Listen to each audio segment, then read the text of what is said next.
sean mis primeras palabras para darle una cordial bienvenida a cada uno de ustedes a esta clase magistral, oportunidad en la que tengo el alto honor de presentar al doctor Miguel O'Ryan Gallardo, decano de la Facultad de Medicina de la Universidad de Chile, puesto que acaba de asumir el día viernes recién pasado y hoy día es su primer día con ese puesto, quien aceptó nuestra invitación para realizar esta actividad académica, donde nos brindará la conferencia titulada Avances de la ciencia a raíz de la pandemia, reflexiones al cabo de 2,5 años de SARS-CoV-2. No es la que está ahí en pantalla, porque la voy a explicar en un momento más. El Hospital Militar de Santiago, como la principal instalación de salud del Ejército de Chile, tiene dos propósitos centrales que se desprenden de su visión. Primero, ser una instalación reconocida como un centro de salud sustentable e innovador, que se adapta a los cambios que exigen los avances de la ciencia y tecnología, principalmente en las Fuerzas Armadas y subsidiariamente entregando sus capacidades a la comunidad en general. Lo anterior con un respaldo histórico de 90 años, donde el pasado 2 de julio tuvimos nuestro aniversario, donde se ha logrado marcar hitos significativos a través de su principal recurso, que es su personal, los profesionales de la salud. En el área asistencial y clínico, se puede mencionar como ejemplo, en esta historia, la primera cirugía a corazón abierto en el año 1982, el primer trasplante coclear tipo alfa en Latinoamérica en el año 1983, el primer nacimiento en el país a partir de una fertilización in vitro en el año 1985, como también los primeros trasplantes hepático, renal y de médula en Chile, entre otros. Y el segundo propósito está vinculado a lo que nos convoca en esta oportunidad, ser un centro académico que promueve la gestión del conocimiento de los profesionales de la salud. Lo anterior crea un círculo virtuoso entre la excelencia profesional y la óptima calidad en beneficio de los pacientes y usuarios en general de este hospital. En este contexto, como hospital clínico, otorgamos especial importancia al desarrollo de los procesos docentes de formación y perfeccionamiento profesional, ya sean de pre y posgrado, situación que lo hemos venido haciendo con nuestros socios estratégicos. Toda esta actividad académica no solo se limita a administrar los programas señalados previamente. Hoy estamos mirando hacia adelante para que el círculo virtuoso del conocimiento se proyecte en un marco acorde a los avances de la medicina en nuestros tiempos, a través de un sistema de gestión del conocimiento, donde la gestión docente, la investigación y desarrollo junto a la innovación son pilares fundamentales en el desarrollo de nuestro capital humano. Es por ello que no es coincidencia que el Hospital Militar esta semana se encuentre publicando un libro digital que plasma las experiencias vividas al interior de esta instalación respecto a la pandemia que estamos viviendo y que nos ha azotado fuertemente, donde plasma las gestiones realizadas para atacar el COVID-19. Es por eso que está esta lámina.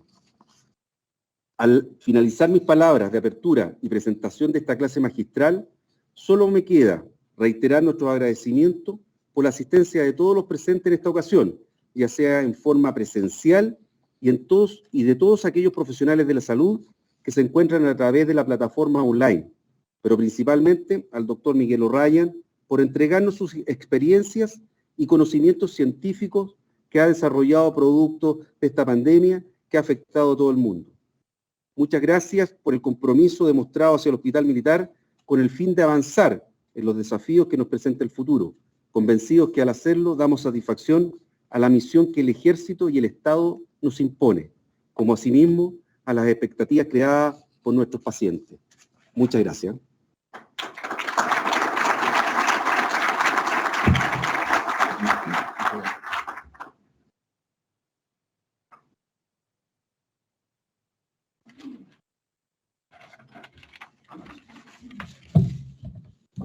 Buenos días. Permiso. Me toca presentar al doctor O'Ryan. Yo tengo aquí una hoja para leerla. Me demoré 2 horas en resumir el currículum, así que espero hacer un pequeño resumen, pero se me deben haber escapado muchas cosas, así que perdón, Miguel. El doctor O'Ryan es un especialista en pediatría, de la Pontificia Universidad Católica de Chile. Es especialista en enfermedades infecciosas pediátricas del Medical School en Houston, de la Universidad de Texas. Es profesor titular de la Facultad de Medicina de la Universidad de Chile. Y desde este año, desde el viernes recién pasado, es el decano de la Facultad de Medicina de la Universidad de Chile. El doctor O'Ryan es miembro de número de la Academia de Medicina del Instituto de Chile. Ocupa el sillón 17. Yo leí esto y dije, ¿qué es el sillón 17? Bueno, son 36 sillones. Cuando tú ocupas un sillón, es vitalicio. Y en esas 36 sillas o sillones están los especialistas más destacados del país. Por lo tanto, esto se lee como una línea, pero la verdad es que es mucho más que una línea. El doctor O'Ryan tiene más de 20 proyectos Fondesit como investigador responsable y coinvestigador en su carrera. Ha dirigido importantes proyectos de investigación en vacunación COVID-19 durante la pandemia. Integra 17 sociedades científicas nacionales e internacionales.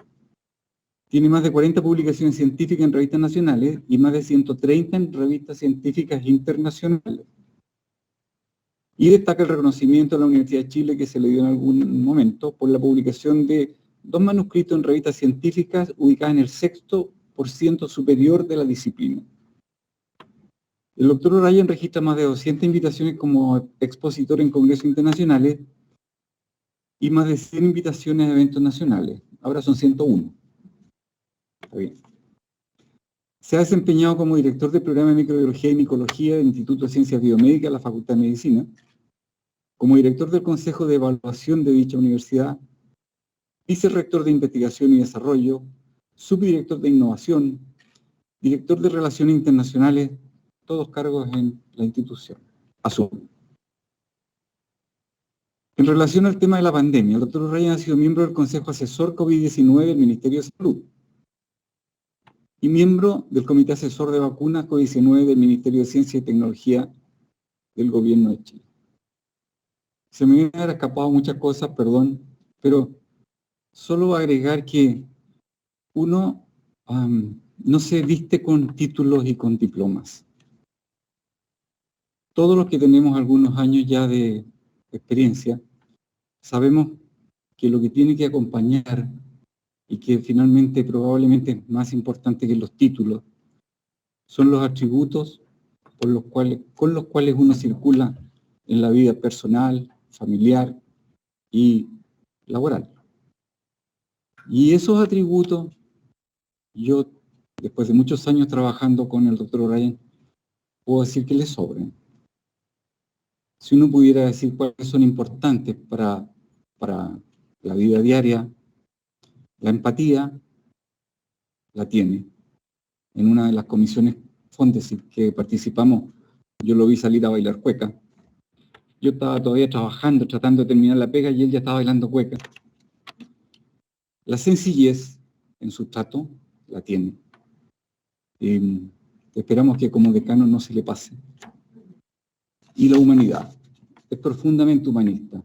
Y la verdad es que con esas 3 condiciones uno entiende que todo lo que hay descrito antes es algo que tenía que suceder. Así que muchas gracias, Miguel, por acompañarnos y todo tuyo la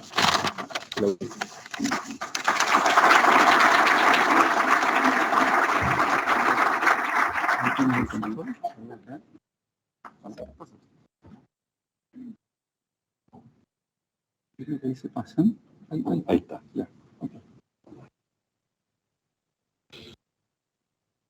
Muchísimas gracias, doctor Carlos, en general.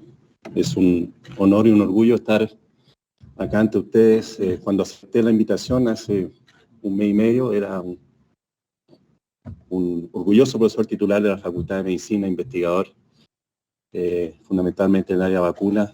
Y hoy día me toca sumar la responsabilidad de ser decano de la Facultad de Medicina de la Universidad de Chile, su universidad. Lo que quisiera hacer durante el tiempo, no tengo claro exactamente cuánto va a durar, pero vamos a tratar de que no sea muy largo, es compartir con ustedes La mirada del desarrollo de la ciencia en nuestro país, aprovechando la trágica y dura situación de la pandemia que nos ha infligido todo durante estos 2 años. ¿Y qué hemos aprendido? ¿Qué hemos aprendido a hacer mejor? Y mostrarles, en base a experiencias que creo que son muy virtuosas, lo que efectivamente podemos hacer como país para hacer mejor las cosas en todo espectro y todas las áreas, pero en lo que nos compete ahora en un mejor abordaje de lo que fue y seguirá siendo la pandemia. Así que por eso he llamado a esta conferencia Avance de la ciencia a raíz de la pandemia y reflexión al cabo de 2,5 años de SARS-CoV-2, pero me voy a centrar y ustedes van a escuchar hablar algo que a lo mejor escucharon en la televisión o la radio, que se llama el premio Franz Edelman, que de alguna manera van a escuchar a través de la presentación, que fue el reconocimiento al aporte científico de grupos de investigación al manejo de la pandemia, un reconocimiento que logró alturas insospechadas cuando nosotros empezamos a pensar cómo íbamos a aportar a un mejor manejo de la pandemia sin ninguna idea de ningún premio en marzo del 2020, cuando estaban apareciendo los primeros casos de SARS-CoV-2 en nuestro país.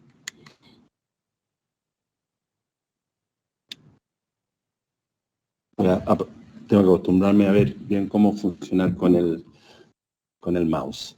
Estas son las cifras que nos duelen, por cierto, estas son las cifras del 2 de julio, antes de ayer, que habla del total de casos, y esto está lejos probablemente de ser el total real de casos de coronavirus que han infectado a nuestra población. Estos son los casos oficiales, digamos, detectados, pero probablemente uno podría decir que es al menos el doble, si no es triple, el número de casos de infectados. Yo, si tuviera que preguntar en esta sala, que levantaran la mano quienes no han sido infectados, demostrados por COVID-19, ¿se pudieran levantar la mano? No infectados. Ok, como un 40% más o menos.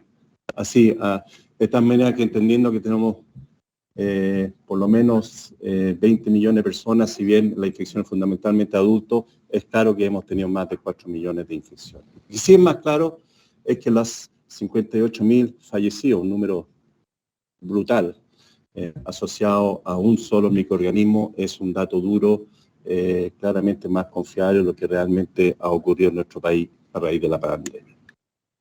Y esta es la famosa curva epidemiológica que hemos estado siguiendo tan cercanamente, tan analíticamente durante todo este periodo para tratar de ir viendo cómo se va a comportar esta pandemia en los meses que vienen, siempre tratando de anticipar y ver, tomando tanto los datos nacionales como internacionales, la experiencia que han ocurrido en Europa, que siempre nos precedían en 3-4 meses, de alguna manera por el periodo estacional, y viendo cómo iba a ser la pandemia en nuestra realidad. Pues si no puedo apuntar, no importa. Si ven esa fase inicial, que ahora se ve tan pequeña de número de casos, pero que sin embargo inicialmente cuando vimos que iba creciendo esa curva era absolutamente brutal el número de casos que iban ocurriendo durante el primer año, para después tener una curva del segundo año que fue aún mayor, y ahora en el tercer año una curva de casos que es aún mayor comparado con el primer año. Y uno pareciera decir, ¿qué va a pasar? ¿Cuándo va a terminar esta pandemia? Y esto está hasta hace unos pocos días atrás, solamente para anticiparle que sí, hemos llegado probablemente al pic de este invierno, ya se ve la tendencia de aplanamiento y uno probablemente vamos a empezar a ver la caída del número de casos, como ha sido durante los 2 últimos años, en los años anteriores fue un poco antes la caída, fue alrededor de junio, y ahora deberíamos empezar a ver la caída de casos hacia julio. Ahora, claramente la pandemia, si bien el número de casos en cada uno de los ciclos sucesivos ha ido aumentando, afortunadamente el número de fallecidos ha ido disminuyendo. Y esto es una sumatoria de varios factores. El factor inicial que estamos manejando mejor a las personas infectadas. Las personas infectadas ahora están siendo infectadas con cepas que son menos agresivas y muy fundamentalmente porque la gran mayoría de los infectados están vacunados. Y son las vacunas lo que confieren protección muy significativa contra No tanto hemos ido aprendiendo contra la posibilidad de infectarse, por lo menos con las nuevas variantes, pero sí contra la posibilidad de tener infección grave que lleve a las personas a la unidad de cuidado intensivo o a fallecer. Y cuando la pandemia comenzó, y esto ustedes lo conocen mejor que yo, se desarrolló el plan de acción de la Autoridad de Salud entonces.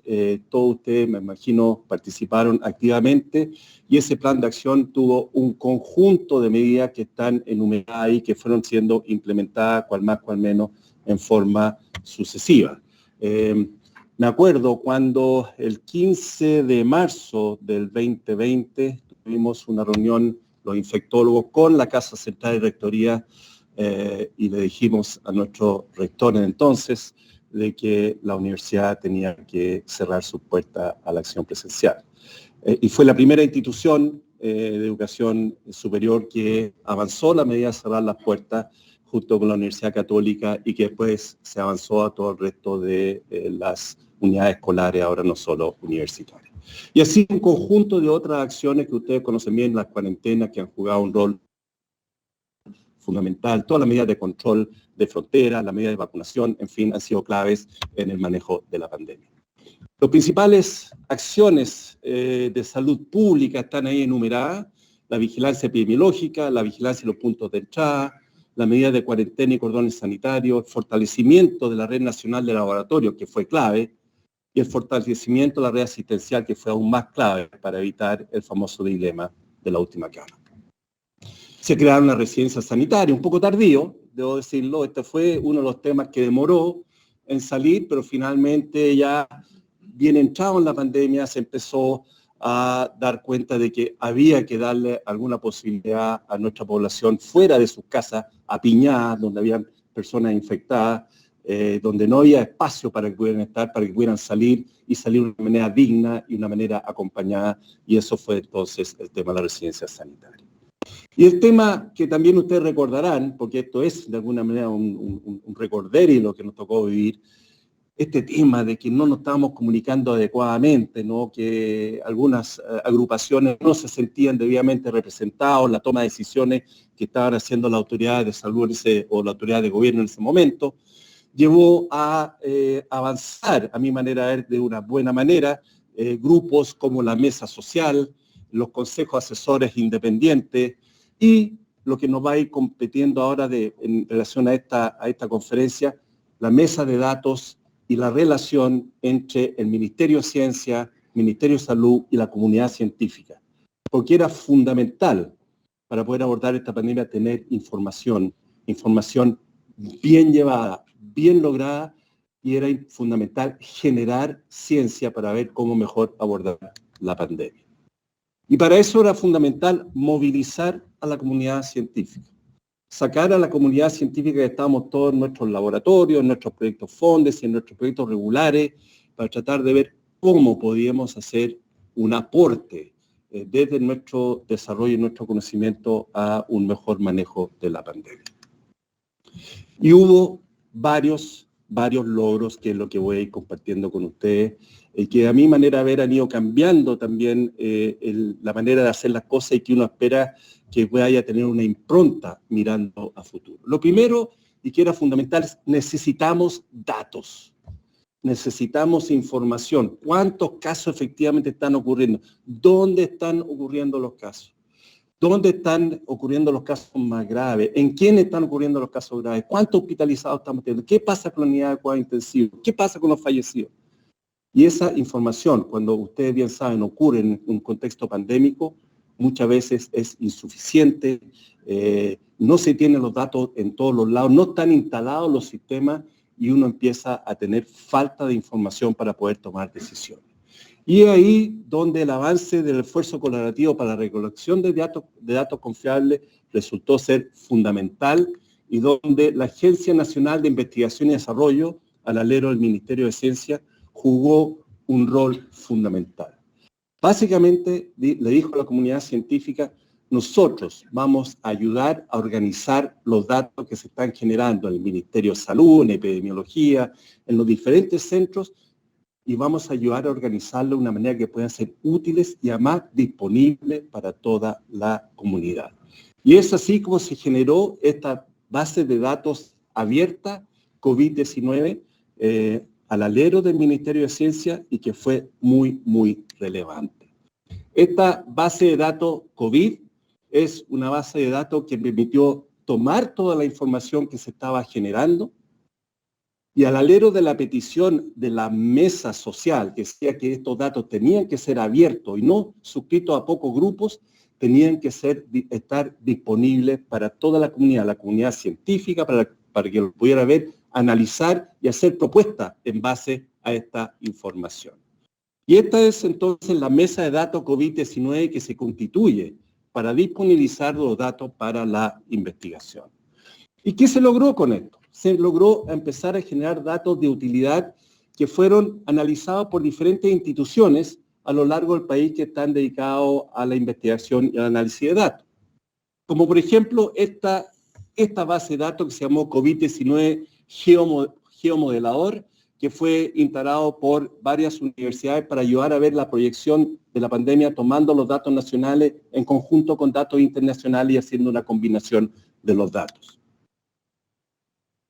Esta página que se creó, que para mí y para muchos fue muy útil, fue empezar a ver cómo llevar el uso de datos a las comunas individuales de todo el país. No sé cuántos de ustedes habrán visto, yo lo miraba todos los días para ver cuál era el comportamiento que estaba teniendo a lo largo del país y en las comunas la pandemia y la evolución de la pandemia en los primeros años. Después está este proyecto desarrollado por la Unidad de Estudios Estadísticos de la Pontificia Universidad Católica, que también hizo su propio análisis de todos los datos que se estaban recopilando, sus modeladores, los expertos en manejo de información, para crear su propia página para hacer proyecciones mirando a la pandemia a futuro. Entonces uno podía estar mirando estas páginas en forma simultánea para ir tratando de hacerse una idea conjunta de cómo iba evolucionando la pandemia bajo la mirada de diferentes grupos que estaban analizando los datos de diferentes maneras. Estos dashboards comparativos entre regiones que permitían ir evaluando cómo se estaba desarrollando la pandemia en diferentes regiones. O lo que hizo el Centro de Modelamiento Matemático de la Facultad de Medicina de la Universidad de Chile, que fue traer matemática para tratar de ver cuáles eran los R0 efectivamente que estaban ocurriendo a lo largo de cada una de las regiones del país, para ver en qué lugares la pandemia estaba creciendo, en cuál estaba estabilizado y en cuál estaba decayendo. Porque si algo aprendimos durante los primeros años, durante los primeros meses, era que el comportamiento de este virus pandémico era muy variable en cada región. Habían en algunas regiones que podía estar incrementándose, en otras estable y en otras decayendo, dependiendo cómo era la dinámica de infección o la entrada de la infección que estaba ocurriendo en los diferentes lugares. Y se avanzó aún más. El Ministerio de Ciencia llamó a la universidad y le dijeron, está bien, estos son los datos, nosotros le entregamos los datos y ustedes analícenlo y muestren los datos con sus expertos y presenten los datos de la mejor manera posible para que los podamos usar de la mejor manera. Pero además los invitamos a que hagan sus propias investigaciones. Y sus investigaciones también van a tener una capacidad, una receptividad en esta página para que podamos mostrar los resultados en estos datos aportados por la comunidad en forma absolutamente abierta. Y ahí empezaron estudios muy, muy interesantes y muy relevantes de la comunidad científica para ayudar a contestar preguntas que estaban muy abiertas, no solo en Chile, sino que en todo el mundo. Por ejemplo, si estábamos haciendo cuarentena, estábamos haciendo restricción de movilidad, ¿cuánto estaban impactando esa cuarentena o restricción de movilidad a lo largo del país? Efectivamente, estábamos logrando disminuir la movilidad de nuestra población o no ocurría porque podíamos de alguna manera tratar de imponer una cuarentena, pero la población tenía que salir de la misma manera porque tenían que alimentarse, porque el nivel socioeconómico era bajo, porque tenían que ir a hacer su trabajo para tratar de mantenerse. Y así como surgió esta iniciativa de una de las conjuntos universidades para hacer un tracker de movilidad usando telefonía celular. Básicamente aprovechando que a través de nuestros teléfonos celulares podemos hacer tracking de las personas que se mueven de un lado a otro de manera anónima, también se puede usar de otra manera, pero de manera anónima, uno puede utilizar y mezclar esa tecnología para tratar de ver cuál es la movilidad de la población si lo hace de una manera analítica. Y esas experiencias fueron desarrolladas por dos grupos, y voy a empezar a destacar aquí el grupo del Instituto de Sistemas Complejos de Ingeniería, ICI, la Facultad de Medicina de la Universidad de Chile, porque es junto con ellos que desarrollamos esta y un conjunto de otras iniciativas que fueron la base del famoso premio Edelman, que les voy a explicar al final. ¿Y qué es lo que hizo el Instituto de Sistemas Complejos de Ingeniería? Justamente, en este caso con Entel Ocean, hicieron una asociación muy virtuosa para ver cómo usar telefonía celular para hacer el tracking de movilidad de las poblaciones. Y eso permitió hacer gráficos como este, y que debería estar explicitado acá, que es la evolución de la movilidad por comunas. Y lo que ustedes pueden ver acá es que usando telefonía celular a lo largo del país, y dependiendo si ocurre o no una cuarentena como en puntos rojos, la movilidad disminuye. El cero está más o menos arriba de la página, pero menos 30, menos 40 o menos 50 significa que la movilidad de la población medida por teléfonos celulares disminuye en ese porcentaje. Y vean ustedes como al principio, en los puntos rojos con la cuarentena, la disminución fue alrededor de un 60, 70%. Pero en la medida que iba pasando el tiempo, y vean los puntos rojos después de nuevo, que se decretan nuevas cuarentenas, la movilidad ya no disminuye un 60% a largo plazo, disminuye un 30% o un 20%. Y al final la movilidad disminuye bastante poco, lo cual va mostrando el efecto fatiga, que es del movimiento pandémico que se puede trazar a través de la movilidad. Y además, lo que nos mostró esto es que el efecto pandemia no es igual, el efecto cuarentena no es igual, dependiendo de donde uno viva. Era más significativo la disminución de movilidad en lugares de socioeconómicos medios altos que en los lugares socioeconómicos medios bajos. Las personas tenían que salir, a pesar de estar en cuarentena, a buscar alimento, a hacer su trabajo, a buscar su sustento. Y esta información fue muy, muy relevante, porque se fue creando estos índices de movilidad durante la pandemia que fue siendo utilizado por la Autoridad de Salud y de Gobierno en forma periódica para ver cómo ir impactando mejor para que las cuarentenas o las disminuciones de movilidad tuvieran un impacto más significativo. Por ejemplo, los apoyos y la ayuda necesarias para que las personas no salieran necesariamente a buscar alimento. Y así como además esto empezó a permitir la publicación y transmitir este conocimiento a nivel global para que fuera de utilidad también para otras poblaciones, como este paper que habla de cómo hay diferencias sociales relacionadas con el efecto de las cuarentenas en nuestro país y probablemente muy afín a lo que ocurre en todos los países del mundo, que fue evidenciable gracias a este sistema de trazabilidad. Otro tema que fue muy relevante, y ustedes lo habrán vivido, fue el tema de las camas críticas. Y cómo a través que, mientras iba avanzando la pandemia, veíamos con angustia cómo las camas críticas iban siendo copadas y utilizadas, y íbamos quedando con la posibilidad del riesgo de la última cama. Y para eso la Sociedad Chilena de Medicina Intensiva, junto con una de las universidades, empezó a hacer un tracking de camas críticas disponibles con una manera muy sencilla, teniendo personas en cada uno de los lugares donde hacían llamadas todos los días para saber cuál era la capacidad de camas críticas disponible. Pero bueno, esto había que llevarlo y hacerlo de una manera más científica y que permitiera de alguna manera predecir cuáles iban a ser las camas críticas que se vienen requiriendo en diferentes regiones, ojalá con 1 o 2 semanas de anticipación, para que así las autoridades de salud pudieran saber dónde tenían que ir a atacar para tener disponibilidad de camas críticas. Y para eso nuevamente se usó la asociación entre medicina e ingeniería. Y aquí es fundamental, no para los periodos intercríticos, cuando hay baja número de infecciones y disminuye, sino que cuando son los peaks, cuando incrementan los casos durante el primer año y durante el segundo año con población vacunada, donde era muy importante tratar de predecir cuáles iban a ser las camas críticas que se iban a necesitar. No se podía usar el mismo modelo del primer año para el segundo, porque el segundo año había población vacunada. Y el comportamiento de las poblaciones vacunadas e infectadas sabíamos que son diferentes en relación a aquellas no vacunadas.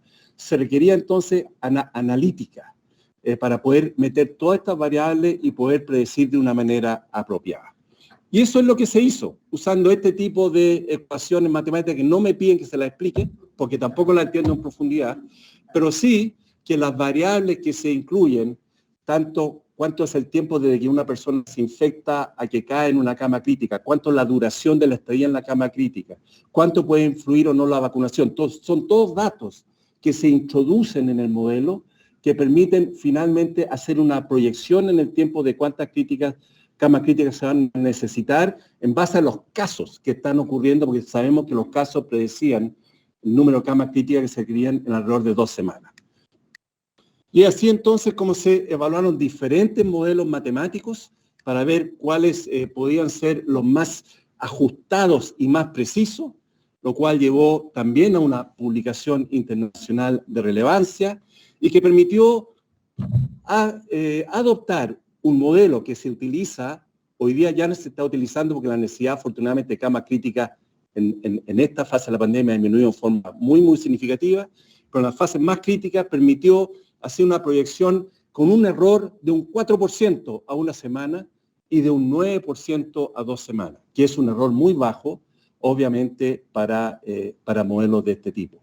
Y vuelvo a insistir, esto fue utilizado, estos reportes llegaban todos los días a la oficina del ministro y del presidente de la República para ir viendo cómo se iban haciendo los cálculos de las camas críticas, en qué lugares del país iban siendo necesarios.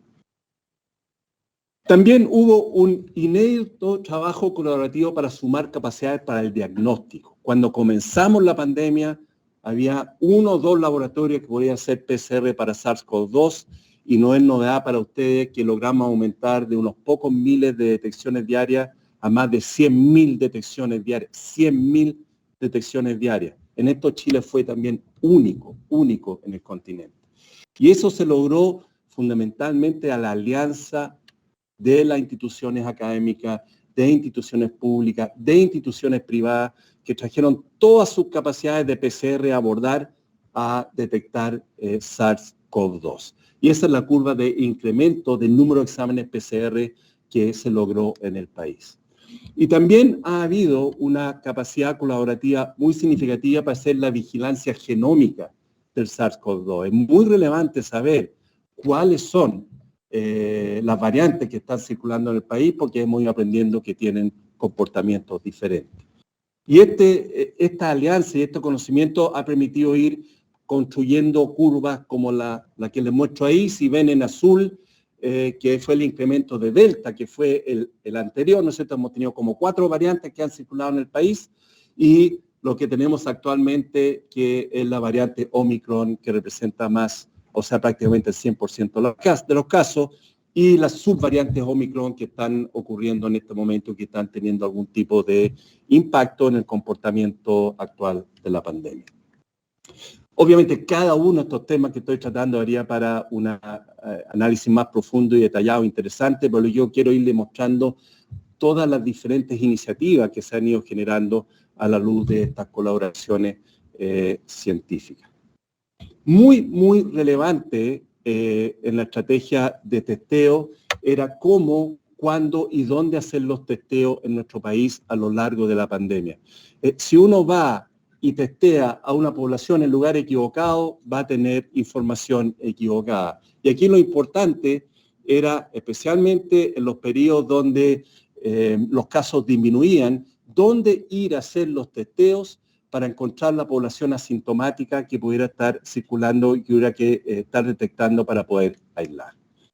Pero para eso, primero teníamos que tratar de optimizar nuestra capacidad de testeo. No podíamos estar teniendo que cada persona un test de PCR, porque la verdad es que no iba a dar abasto la cantidad de test PCR, a pesar de toda la logística lograda con esta tecnología. Y lo que se avanzó nuevamente, gracias a la colaboración con grupos de la academia, fue desarrollar lo que se llama el pool testing. Y el pool testing no es otra cosa que tomar una muestra de un conjunto de personas, la muestra nasofaringea, y en un mismo tubo poner cada una de las muestras y hacer el testeo ahí, y si sale positivo, 1 de los 5 está positivo, o 2, o 3, o 4, los 5.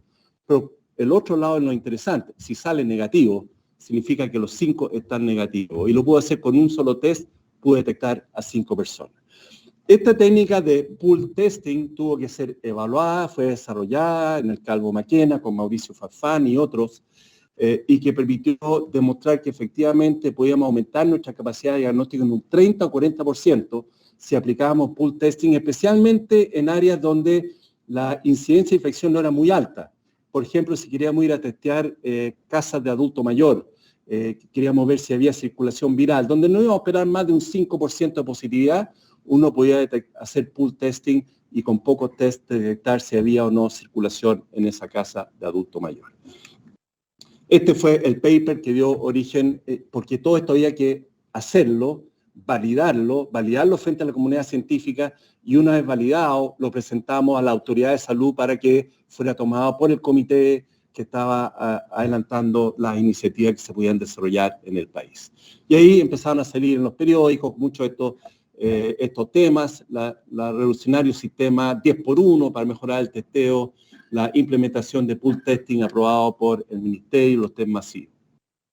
Ok, tenemos pool testing, muy bien, pero la otra pregunta que surgía es, si yo quiero hacer un buen testeo de la población, ¿dónde debo testear? ¿Dónde debo ir a buscar a las personas que están potencialmente estratégicos? Esto se llamó la búsqueda activa de casos, o BAC, que era una fase más avanzada que solamente estar detectando casos en el hospital, personas que venían con síntomas, donde yo les hago testeo, ¿no? Esto era ir a la comunidad, ponernos con una mesita, con testeo para poder hacer sondas nasofaringeas y PCR en una plaza, en una comunidad, pero para poder ver que la población sin síntomas que estuviera circulando, cuántos estaban infectados. Pero esto no es fácil, porque la pregunta es, ¿dónde me instalo para hacer los testeos de la población? ¿Me instalo donde está la mayor densidad de casos? Por ejemplo, si yo voy en una comuna y veo que hay una comuna que está saliendo el 20% positivo, ¿voy a esa comuna? Puede ser, pero lo más probable es que la mayoría de esa gente se quede en su casa, porque están siendo infectadas y la movilidad sea menor. Me interesa quizás ver dónde está la mayor movilidad de la población, dónde se están moviendo más, porque al ver más movilidad hay mayor posibilidad de contagio, o lo que me conviene probablemente es una combinación de ambas. Me conviene instalarme en una comuna, una comunidad donde sabemos que hay más casos activos demostrados por síntomas, pero donde sabemos además que hay más movilidad de las personas, donde hay mayor riesgo probablemente donde las personas asintomáticas, contagiadas con los casos, estén circulando e infectando a otros. Y eso es lo que se hizo. Este modelamiento combinó ambas información y se creó lo que se llamó el índice BAC. Y esto fue hecho a petición del Servicio de Salud Metropolitano Central inicialmente, pero después se extendió a nivel nacional. Voy a pasar, lo que le expliqué es más o menos lo que explico en esta diapositiva, pero que finalmente lo que permite es combinar estos diferentes factores, también usando ecuaciones para decirle a la autoridad de salud, y esto fue hecho a lo largo de todo Chile, en cada una de las regiones, cuál era el lugar más conveniente para que se instalaran para hacer los testeos, para detectar a población asintomática y ver cuál era el nivel real de infección. Entonces, esto generó este tipo de noticias, testeo en puntos calientes de Santiago, la nueva estrategia MinSal para detectar casos asintomáticos. Y este es el tipo de actividades, ese es uno de los ingenieros, ahí está con la subsecretaria, instalado con el punto de detección. En este caso era cerca de la Plaza de Armas, donde se vio que había población que llegaba de todas partes de Santiago y además donde había alta tasa de infección en el momento que se hizo este testeo. Pero esto se hizo a lo largo de todo el país. Y había que seguir avanzando. Teníamos que avanzar con las vacunas. Y no hay ninguna duda que Chile ha tenido un liderazgo muy importante en el tema de vacunas. Lo primero que hizo, y aquí hay que sacarle el sombrero a las autoridades de entonces, sin ninguna mirada política, esto es una mirada de Estado, es que creó un Consejo Asesor Científico para Vacunas COVID-19, en la cual me tocó ser parte, mucho antes de que siquiera estuvieran las vacunas disponibles para ser utilizadas en el país. No solo en el país, en ningún país, estaban en etapa de desarrollo. Y lo que hizo este grupo, éramos 8 científicos, estábamos evaluando el avance del desarrollo de las vacunas, cómo iban los estudios fase 1, fase 2 y fase 3, entrar en contacto con cada uno de los desarrolladores para ver, ojalá anticipadamente, los resultados y proyectando cuáles vacunas podrían ser interesantes o importantes que nuestras autoridades entonces hicieran negociaciones previas para tratar de adquirir para nuestro país. Y eso es lo que se hizo. Y eso permitió que tuviéramos una negociación rápida para adquirir vacunas de una manera bastante más anticipada que otros países, sumándose además a la estrategia de hacer y realizar ensayos clínicos de las vacunas más prometedoras en nuestro país en la etapa de desarrollo. Es decir, ser parte importante del desarrollo de las vacunas, no solo receptores de vacunas que hubieran estado desarrollándose en otros lados. Y esto fue un inédito trabajo colaborativo entre las diferentes instituciones del país para trabajar en el desarrollo de estas 4 vacunas, la vacuna de Oxford AstraZeneca, Janssen, la vacuna de Sinovac, que es la vacuna que fue la que más se utilizó en nuestro país en las etapas iniciales, y la vacuna CanSino, para la cual avanzamos en crear un consorcio de investigadores de diferentes universidades. Esta es una de las reuniones que tenemos ahí del consorcio. A lo mejor reconocerán algunas caras, pero eran por lo menos 7 o 8 universidades que estábamos coparticipando, que sabíamos que ninguna investigador, ningún grupo por sí solo podía tomar el desafío de montar todos estos ensayos clínicos que se necesitaban para el país. Teníamos que juntar fuerzas, juntar capacidades para tratar de ver cómo desarrollarlo en conjunto. Y esto se logró. Y se logró a tal nivel que desde Chile se generó información de alto impacto mundial, como este estudio de efectividad de la vacuna Sinovac, que fue publicado en el New England Journal of Medicine, desarrollado por el grupo del ministerio de ese entonces, que fue el primer estudio que mostraba la efectividad de las 2 dosis de la vacuna Sinovac. Muy, muy importante, también muy importante para dar a nosotros mismos tranquilidad y seguridad de que esta vacuna, entre comillas, china, ¿no es cierto?, de virus inactivado, estaba jugando un rol muy importante en el control de la pandemia en el primer año de su uso.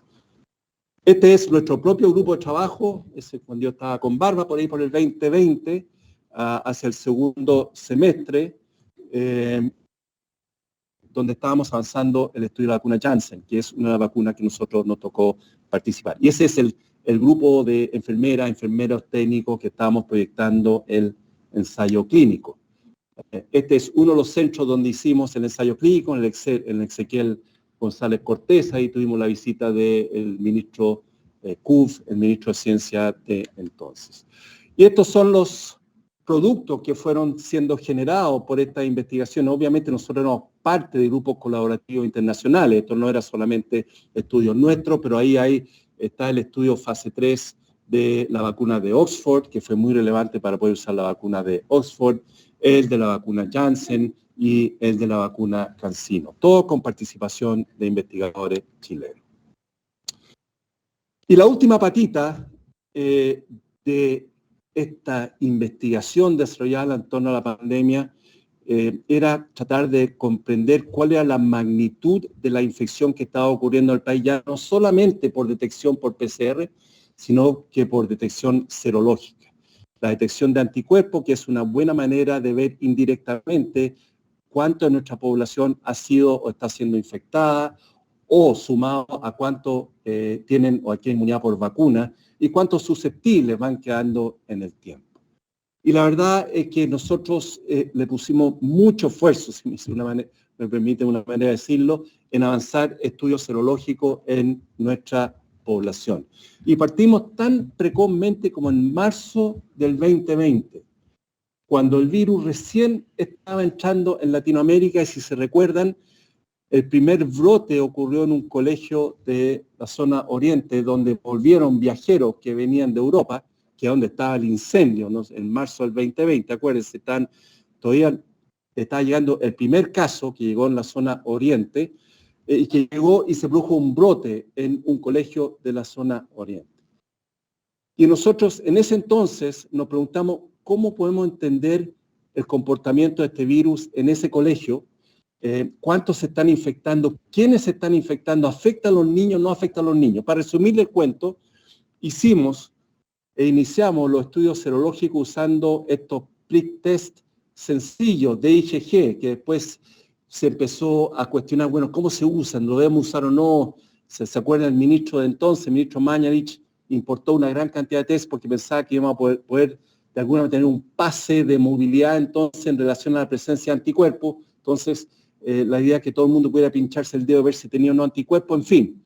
Pero la verdad de las cosas es que eso se tuvo que desechar, porque sabemos que tener anticuerpos no necesariamente protege a full contra posibilidad de infección, pero eran herramientas muy útiles para poder determinar la magnitud de la infección en determinadas localidades. Y nosotros partimos en este colegio, fue uno de los primeros estudios a nivel mundial que utilizó estos test para ver la magnitud de infección a nivel de una comunidad, en este caso la escolar. Ahí estamos y les muestro la foto de cómo estamos trabajando en pleno inicio de pandemia con los test. Esos son los test, ¿no es cierto?, de IgG, que si salen 2 rayas significa que yo tengo anticuerpos contra SARS-CoV-2. Ahí estamos haciendo los kits que le entregamos a cada una de las familias para que hicieran los test en sus casas, con los adultos, con los niños, nos mandaron por fotos los test, una encuesta, y eso permitió recopilar una información muy valiosa, que resumo en una sola diapositiva.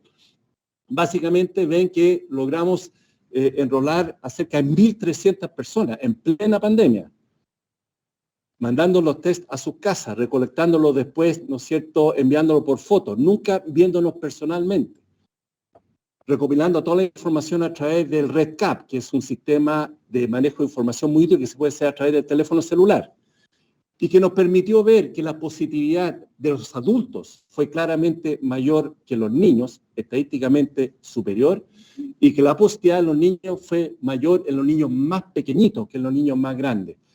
Hicimos todo un modelamiento que permitió de alguna manera, y después se corroboró en el tiempo, que en los colegios lo que se afectaba más eran los adultos y que los niños, más que estar transmitiendo ellos los virus, como los otros virus respiratorios, estaban siendo infectados a través de los adultos.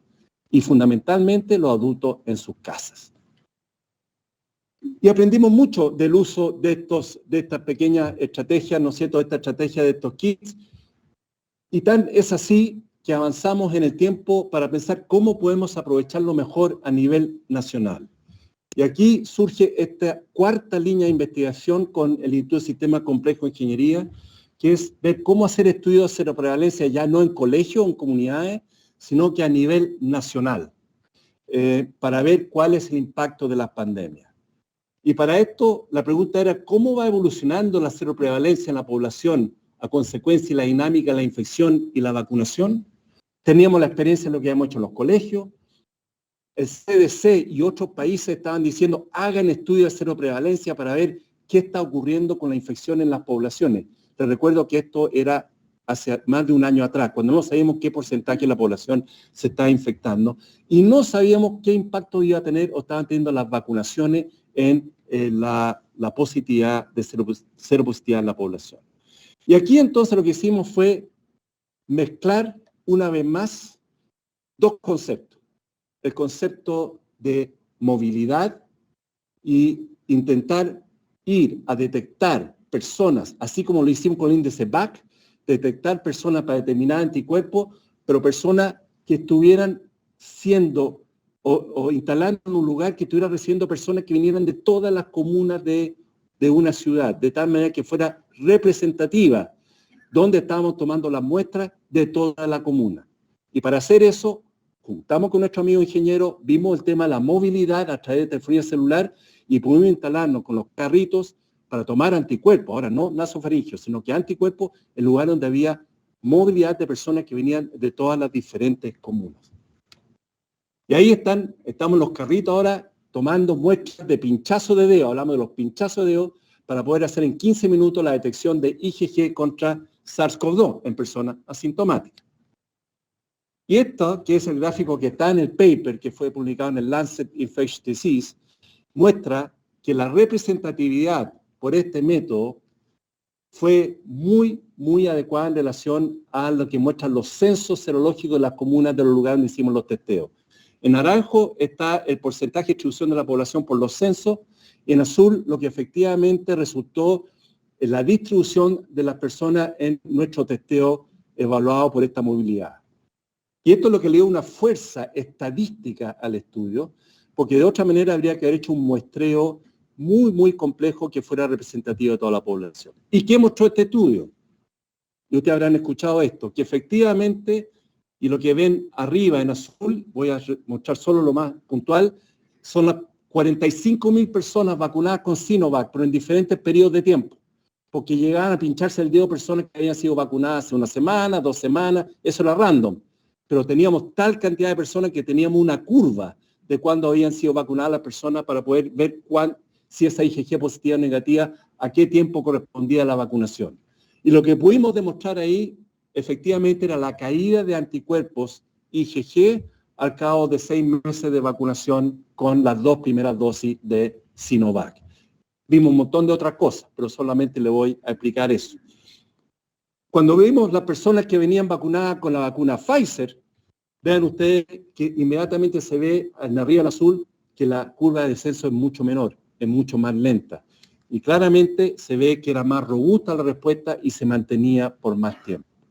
Pero esta información fue muy relevante para la Autoridad de Salud para decir necesitamos una tercera dosis, fundamentalmente para quienes han sido vacunados con la vacuna Sinovac, por lo menos en este entonces. Y esa es la publicación entonces en el Lancet IV, y ahí estamos con el subsecretario entonces, con el ministro de Salud también, dando a conocer los resultados para que fueran de utilidad para el sistema público. Y efectivamente Chile fue líder en la vacunación de terceras dosis precoz a nivel mundial. Y lo que hemos visto ahora, en estudios que han seguido, que efectivamente quienes reciben la tercera dosis, estos son casi 14.000 personas que hemos pinchado los de ahora post tercera dosis, y que han recibido ya sea con Pfizer o con Oxford, vean cómo se mantienen muy altos los anticuerpos en el tiempo, pero lo que han recibido el refuerzo con Sinovac es algo menor. Y por eso se tiende a hacer este refuerzo heterólogo. Y hemos avanzado con esto y hemos hecho detección de anticuerpos en colegios ahora más amplios, y hemos visto que la población escolar tiene positiva, cuando hicimos este estudio, claramente menor a las poblaciones adultas. Lo que les he querido mostrar de una manera muy rápida, pero extensa, es cómo diferentes estrategias de investigación han ido aportando a un mejor control de la pandemia. Y han ido impactando tanto a nivel de la detección de movilidad, para mejorar la efectividad de la movilidad, han ido impactando el índice VAC en el testeo eficiente y mejor muestreo, la vigilancia IgG para una mejor decisión en vacunación, o la predicción de camas UCI para un mejor manejo de los casos más graves. Diferentes estrategias para disminuir infección, hospitalización y muertes. Y el impacto global de esta suma de estrategias calculada es que ayudaron a evitar alrededor de 65.000 infecciones, 2.500 estadías de unidad de cuidado intensivo y alrededor de 2.800 muertes a lo largo de la pandemia.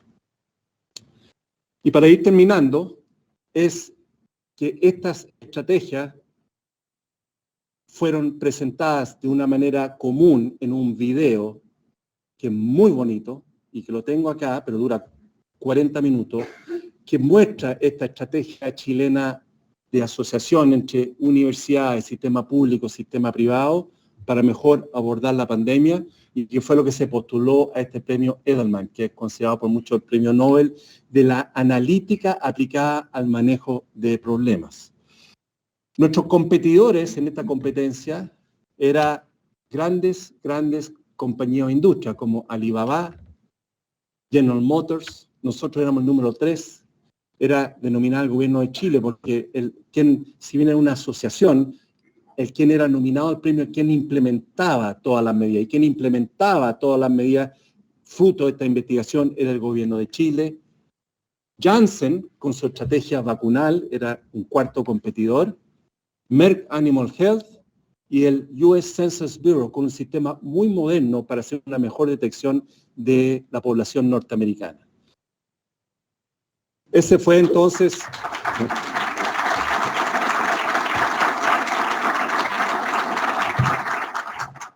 Este es ya en la ceremonia, en la ceremonia posterior.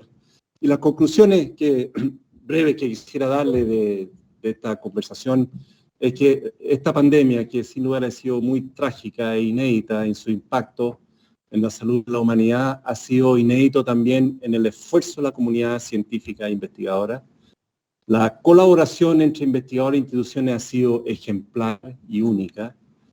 Esta iniciativa han aportado a las decisiones de salud pública, no han sido meras investigaciones por el conocimiento, sino que han aportado a la toma de decisiones o mejor manejo de la pandemia.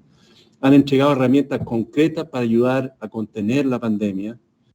La comunidad científica, política, percibe y valora esta significativa contribución de la comunidad científica. Eso es importante. La comunidad científica académica hoy día en el país es percibida como de alta confiabilidad, y eso es bueno en una sociedad donde el tema de la confianza es un problema muy significativo.